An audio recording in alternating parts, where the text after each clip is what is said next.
which are genetic materials are located along the chromosomes that I've indicated. Now, having talked about these characteristics of these cell organelles which are involved in the process of cell division, therefore we can be able to look at these two processes of cell division in an exclusive way so that we can basically do a comparison.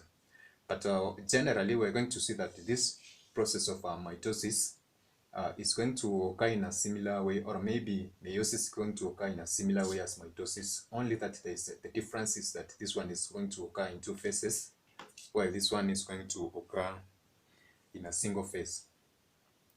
Now, in this type of division that we refer to as mitosis, each cell is going to divide into two daughter cells. Now, as we can see from this particular point in the beginning and at the end, we have got a single cell that is going to undergo this process and result in two daughter cells that I'm illustrating on the board. Now, basically, if we try to see or compare the genetic composition of the first cell and the last daughter cells, we're going to see that each cell has the same genetic composition and basically chromosome as the parent cell. Now, the first process in this process of, or rather this type of cell division that we refer to as mitosis is referred to as interphase.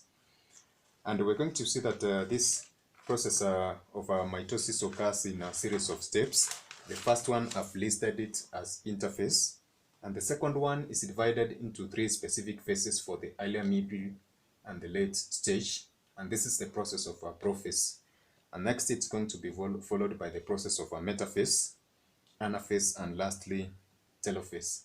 Now, we're going to look at these individual stages and what basically maybe processes occur in each specific set of a step, so that we can understand how this process of cell division occurs. Now, in the interphase, we're going to see that this has some characteristic activities which occur at this particular point. And and in a sense, if we are going to have this cell divide, then therefore we have to divide into two daughter cells, then with a similar similar genetic composition, then we're going to see that this cell has to multiply in size, and even the cell organelles have to increase in size in order to ensure that there's an equal number for each of the daughter cells respectively.